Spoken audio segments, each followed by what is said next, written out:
Hello, and welcome to Virtual Investor Conferences. My name is Cecilia, and on behalf of OTC Markets, as well as our co-host, Zacks Small Cap Research, we're very pleased you've joined us for our next live presentation from Aprea Therapeutics. Please note you can submit questions for the presenter in the box to the left of the slides. You can also view a company's availability for one-on-one meetings through the Schedule Meetings tab found on the conference platform. At this point, I'm very pleased to welcome Oren Gilad, Chief Executive Officer, as well as John Hamill, CFO of Aprea Therapeutics, which trades on the Nasdaq under the symbol APRE. Welcome, Oren and John. Thank you, Cecilia, for allowing us to share Aprea with your audience today. And before we get into it, there's some forward-looking statements, so please refer to our K and the Qs for additional risk associated with the investment in our company. Aprea Therapeutics, as mentioned, is traded on Nasdaq under the ticker APRE. It's an oncology company, and we're focusing on developing drugs for cancer. The approach that we're taking, called synthetic lethality, and within synthetic lethality, we're targeting the DNA damage and response pathway.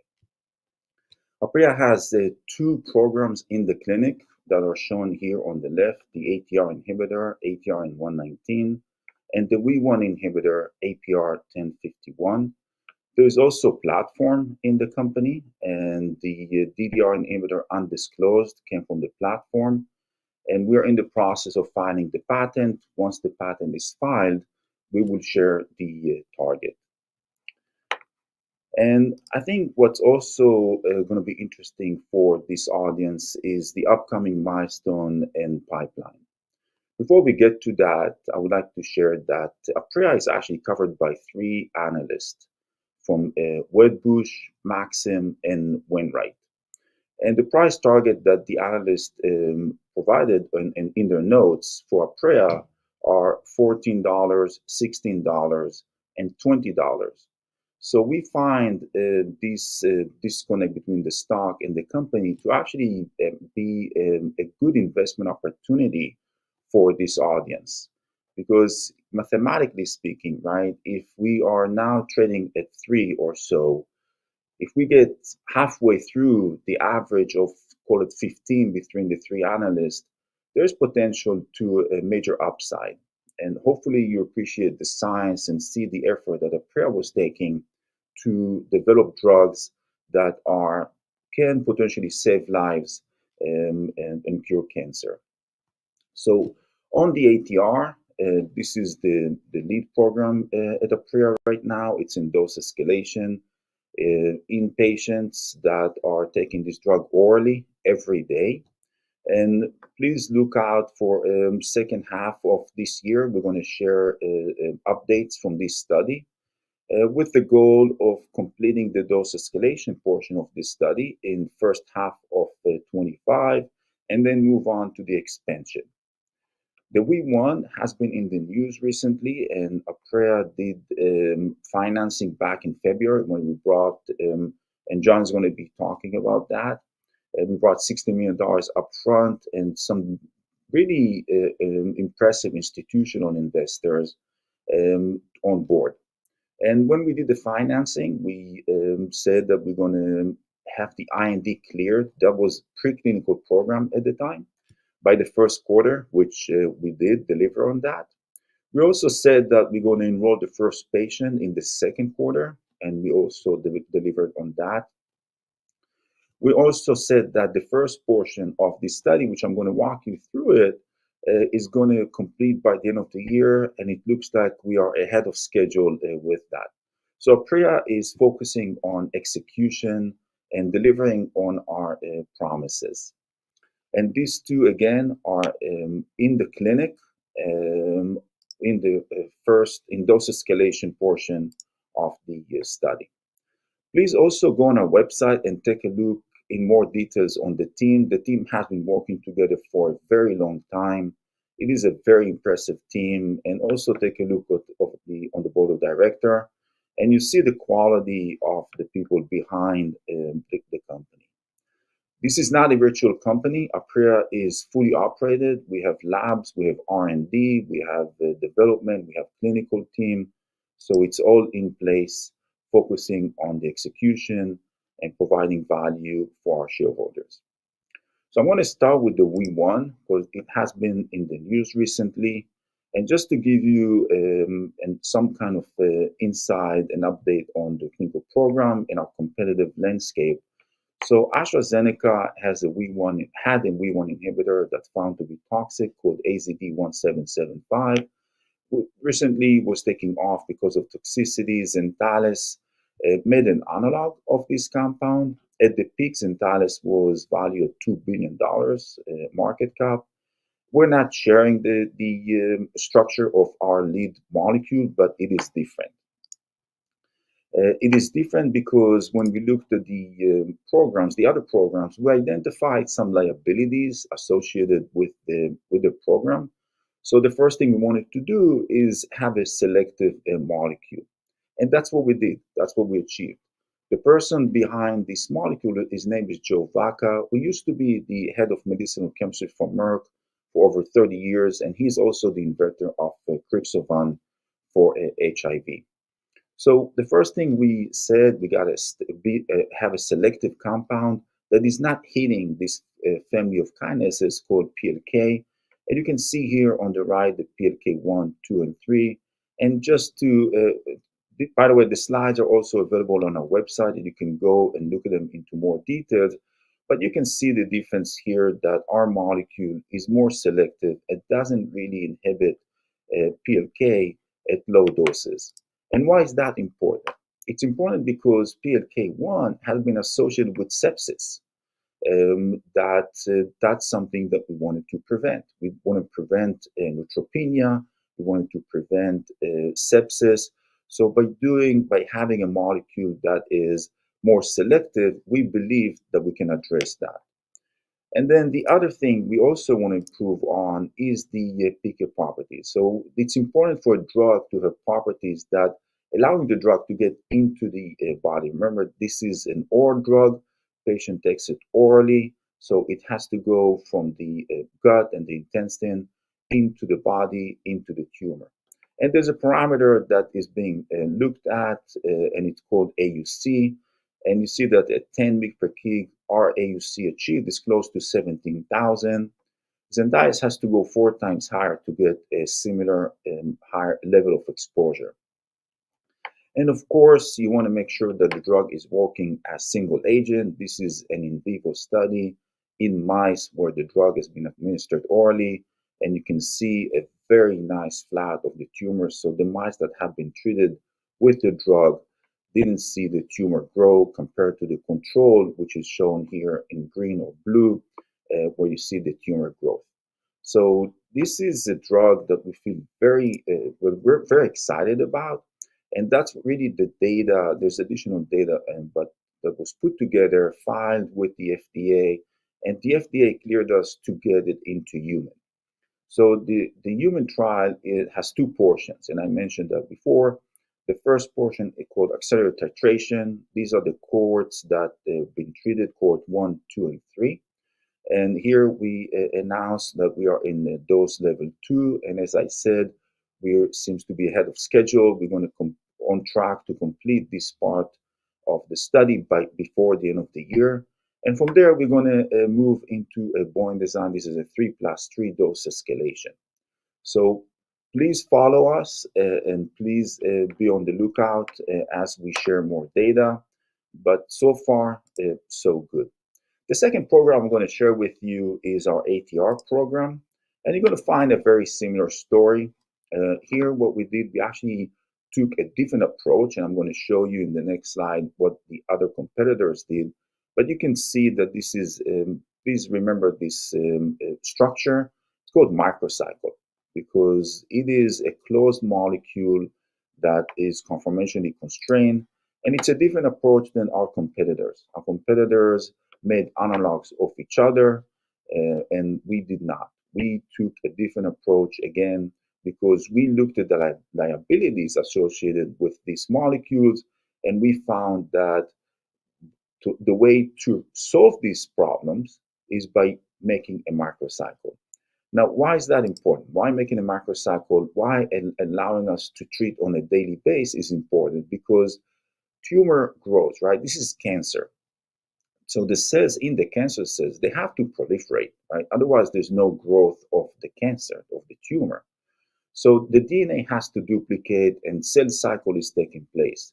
If you're treating on just on 3 days, and then you remove the drug for 4 days, so you have multiple cell cycles, multiple cycles of activity where the target is active and there's no inhibition. But if you're able to treat every day, which we are, and they're not, then you put in constant pressure on the target by allowing your drug to be there every day. And you can do it when the drug is safe and it's well tolerated. And that's what we're seeing with the ATR. It seems to be safe, it seems to be well tolerated, and we are now in a further into the dose escalation. It was actually so safe that we went back to the FDA and we asked to increase the dose, but because originally we asked for up to 800 mg, but now we went back and we got approval for 1100 and 1300. So the FDA approved that to us. FDA also came to us when we filed the package or the IND package, and they said, we would like you to go down in the age of your patients to 12 years and older. Because we asked for 18 and older. They said, no, go down to 12 years and older, which for us was a very positive sign from the FDA that they liked the safety profile. There was a good translation from the preclinical into the clinic. And what you're seeing here, this is the exposure. This is the drug. This drug is also taken orally. So patients are taking this drug orally on a daily basis, and you can see the level of drug that's getting into the system. So you take it orally and you measure the level in the blood, right? So you see a good dose proportion increase as we treat them with higher doses. So it's really getting in and into the tumor. So we have not seen partial response. We've not seen complete response. We're now at the minimal efficacious dose. But what was interesting for us is that the two stable diseases that we observed along the way actually had mutations that correlated with our prediction to lend sensitivity to our drug. So that was a good sign for us that the biology is actually working here. Again, no partial response, but a couple of stable diseases. And this patient here was, we kept them alive for 196 days. We came on the trial for 196 days.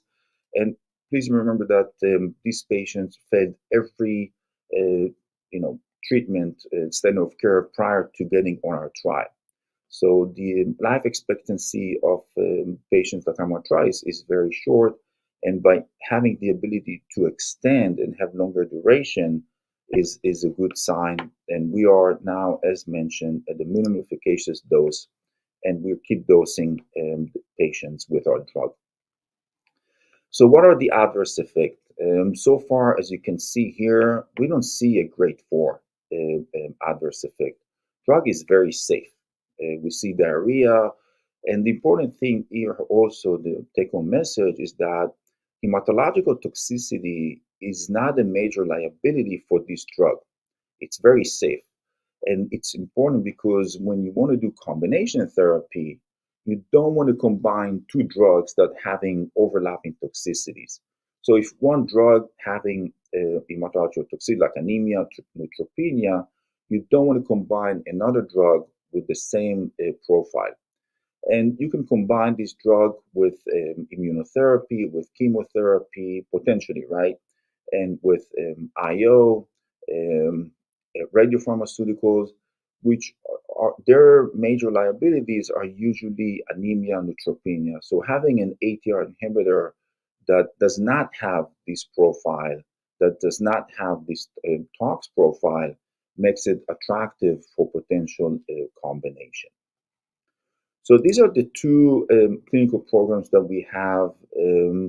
as the company make progress, all of the IP has been made by the company, belong to the company. These two programs have not been licensed in, actually have been developed in-house.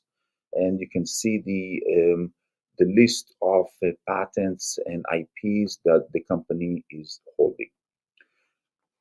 So with that, I'm going to hand it over to John to talk about our financial summary and capitalization. Yeah, thank you, Warren. So we ended the second quarter of this year with just under $29 million of cash on the books. And the runway for our cash extends into the fourth quarter of 2025. So beyond meaningful clinical milestones that Warren spoke about previously. Warren also mentioned that earlier this year, we completed a PIPE raise of 16 million gross. And that brought in sophisticated investors such as Sphera Funds, as well as Nantahala, Delora, Altium, Second Line, just to name a few. And this raise also included milestone warrants. And so there are two tranches. And if both of those tranches are exercised, that would bring in an additional 18 million of gross. We currently have approximately 5.4 million shares outstanding. And when you include our warrants, restricted stock units, and options, our fully diluted equivalents are 8.9 million. And with that, we'll move over to Q&A.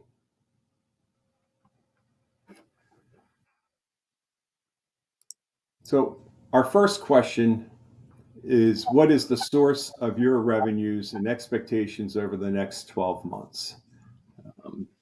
I'll take a stab at that one. So our revenue to date has been associated with grant revenues. The company last year announced a $2 million SBIR award, and so we are working under that grant. We have also received other grants within the general, we'll call it the Pennsylvania area, that we have utilized. So I do expect us to continue actively pursuing grants. Warren, the next question is, what are your upcoming and key milestones, and what catalysts do you see leading to a revaluation of APRE? Yeah, that's a very good question. And so I brought this slide here.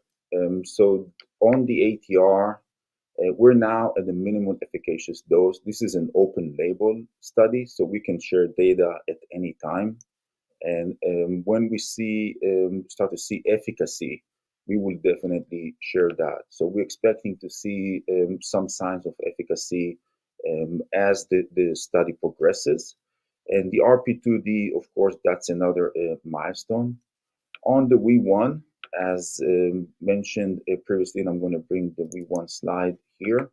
So completing the accelerated titration, that's going to be a milestone, and it's going to be shared with the street. If we're not seeing any signs of toxicity, that's going to be positive. If we're not seeing any signs of side effects, that's also going to be positive. And moving on to the Boeing design, it's also going to be a milestone inflection point as the study progresses. Our next question is, do you have any strategic or academic partners? The answer on the academic partners, yeah, we do have, and we announced that we have partnership with Penn, UPenn here in Philadelphia, and you can imagine that additional academic partnership will be developing as the programs progresses.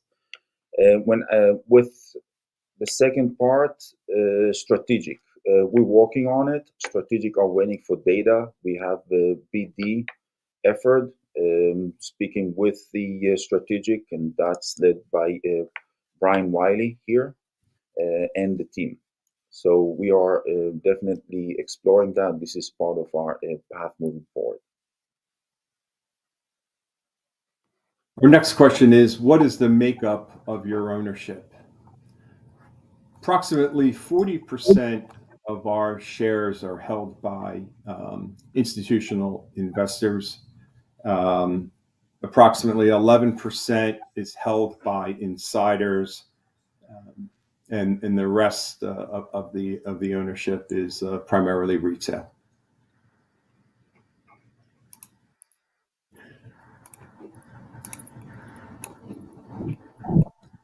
I think that's the end of our questions. Yeah, so maybe just closing remark, going back to what I said at the beginning, which I believe can provide a good investment opportunity for this audience. We have three analysts covering the stock for between $14 and $20 price target. I think we believe, and I believe that there's potential upside here, and hopefully you guys take advantage of it. But it's been a pleasure sharing Aprea with you.